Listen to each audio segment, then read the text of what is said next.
What's up, everybody? It's JT Sports. I'm back to you guys with another video. And before I begin, I had two things. First, make sure to like the video and subscribe. I upload NFL videos, NFL content daily, so make sure to subscribe and hit the bell icon. And also, when you subscribe, you get me one subscriber closer to my goal of 10,000 subscribers.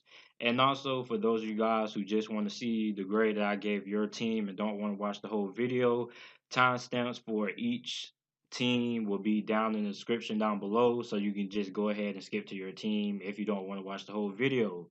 So the first team that I have are the New Orleans Saints. Now the New Orleans Saints, they didn't really have a lot of picks. I believe that they only had 5 picks. And their first pick, which was in the second round, 48th overall, they took center out of Texas A&M, Eric McCoy. I think that was pretty much a no-brainer because they needed to find a guy who can replace Max Unger, who retired a few months ago. And also, the pick that I really liked the most was Chauncey Gardner Johnson out of the University of Florida. Now, Chauncey Gardner, he can play cornerback, he can play safety, very versatile. I think he would be he's a very good addition to that Saints secondary, which I believe he's going to help them improve. And I'm eager to see what the Saints do with him on defense. I mean, you can line him up in so many positions, safety, corner, either eager to see what the New Orleans Saints do with him. They also took another safety 2 rounds later in round 6, Saquon Hampton out of Rutgers University. He's pretty solid as well. And they took Mac Alazi Mack out of Notre Dame. So also a pretty solid draft from the New Orleans Saints. And the grade I'm going to give the New Orleans Saints is a B plus. They filled basically most of their holes. They got two safeties, Chauncey Gardner being my favorite selection by them. They filled that hole with Eric McCoy at center. So they filled all of their needs and they had a very, very solid draft. Next up, it's the Tampa Bay Buccaneers. Now, Tampa Bay Buccaneers basically went almost all defense in almost every single round besides two, which those two picks they selected a kicker in the 5th round and a wide receiver in the 6th round. Now, they took Devin White, which everybody expected. Tampa Bay was going to take Devin White with the 5th overall pick because they lost Quan Alexander. And ever since Quan Alexander left for the San Francisco 49ers in free agency, since the combine, Devin White, if he didn't get selected by the Oakland Raiders or before that, he will most likely be going to the Tampa Bay Buccaneers. And Tampa allowed the lead worst in passer rating allowed. They allowed a 110.9 passer rating.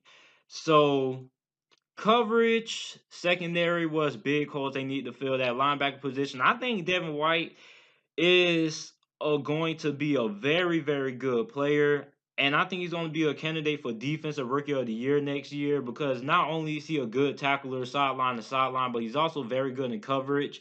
He reminds me a lot of Roquan Smith from last year. They kind of have similar traits when it comes to athletic ability, both fast. Both are able to run sideline to sidelines. Basically, when these guys get their hands on you, you're not going to be breaking too many tackles from them. And then in the 2nd round, they took cornerback Sean Butting out of Central Michigan. And also the following round, they went Jamal Dean. Then they went Mike Edwards, also with their 2nd, 3rd round pick. And in the 4th round, they went Anthony Nelson, defensive end. They got their priorities straight. They filled the holes that needed to be filled, which was on the defense side of the ball. That was their Achilles heel. And I really, really like the selections and the players that they made this past draft. And that's why the grade I'm going to give the Tampa Bay Buccaneers is a A.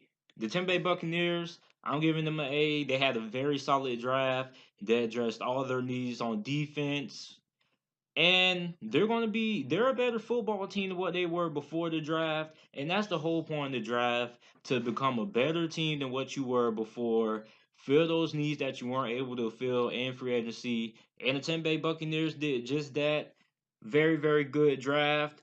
My favorite players, Jamal Dean. He's going to be a very good player with his recovery speed. Edwards, one of the most underrated safeties in all of college football last year on that stout Kentucky defense. Anthony Nelson was an underrated defensive end in this year's draft class. I feel not enough people gave him the attention and hype that he deserved. So Tampa Bay Buccaneers had a very, very good draft, a great draft actually. So the next team that I have, the Atlanta Falcons. Now, the Atlanta Falcons also had a very great draft, in my opinion. And with their first two picks, they basically got what they needed the most or what they wanted the most. They wanted to improve the offensive line. That was a big priority of the Atlanta Falcons because the offensive line a few years ago is the reason what led the Atlanta Falcons to the Super Bowl a couple of years ago against the New England Patriots. And they want to get back to that having solid offensive line play.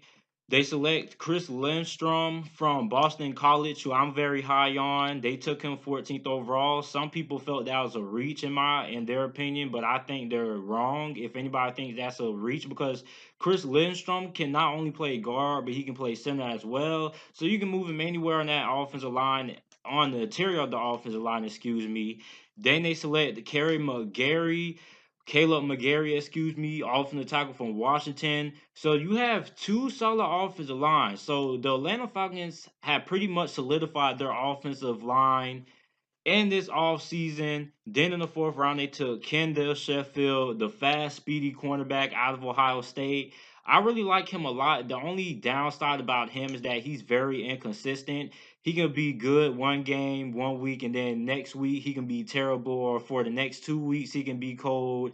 And the next 3 weeks after that, he can be probably one of the best cornerbacks in the country all last college football season. So that's a downfall about him. They took defensive end John Kaminsky out of Charleston with their fourth round pick. Just very, very solid. They filled the holes that they needed. And the grade I'm going to give the Atlanta Falcons is A minus. I'm giving them an A minus grade. They had a very, very good draft, improved the offensive line, and the offensive line is probably one of the most important parts of a football team because when you look at the teams that were like the last four teams in the playoffs last year, you had the LA Rams, you had the New England Patriots, you had the Kansas City Chiefs, you had the New Orleans Saints. All four of those teams had probably the best offensive lines in all of football last year. So the offensive line is a very, very key part of being a championship team. Now, the last team that I have for the NFC South is the Carolina Panthers. Now, I really like what the Carolina Panthers did with their first two picks. They took Brian Burns, 16th overall, edge rusher out of Florida State. They also took Greg Little, offensive tackle out of Ole Miss University. Now, here comes the controversial pick. They took Will Greer in the third round, 100th overall. Now, me, I understand the pick, but I mean, you need a backup quarterback because of Cam Newton and his shoulder problems. But I mean, you chose a quarterback over a safety, which was when I got the notification on Bleacher Report that the Panthers took Will Greer, I clicked on the post, and when I went to the comment section down in the little Bleacher Report thing, all I saw was Carolina Panthers fans saying like, "How could you choose a quarterback over a safety, which is a bigger need?" And I have to agree with that because Deontay Thompson, the safety from Alabama, was on the board during that time, and instead they just go ahead and they take a quarterback. And some Panthers fans on that Bleacher Report app were not happy about that, choosing a quarterback over a safety. Then they chose Christian Miller, the edge rusher out of Alabama. I like that pick. Jordan Scarlett, Dennis DeLee from South Carolina, and then still who I feel Terry Godwin runs very good routes. I think he should be able to make the roster for the Carolina Panthers. But overall, the grade I have to give the Carolina Panthers is a B minus. I mean, I just don't get how you could take Will Greer over a safety, which was what a lot of Carolina Panthers fans really wanted them to take was a safety, and instead they choose Will Greer over a safety. So I don't know what their safety position is looking like right now. I know that they have Eric Reed. They lost safety Mike Adams, so I'm trying to figure out if they have a replacement for him. And I just have to give them a B minus, man. If it wasn't for that Will Greer pick, they just would have took a safety in the third round. I would have gave them a A minus or a B plus, somewhere around that range. But you chose Will Greer.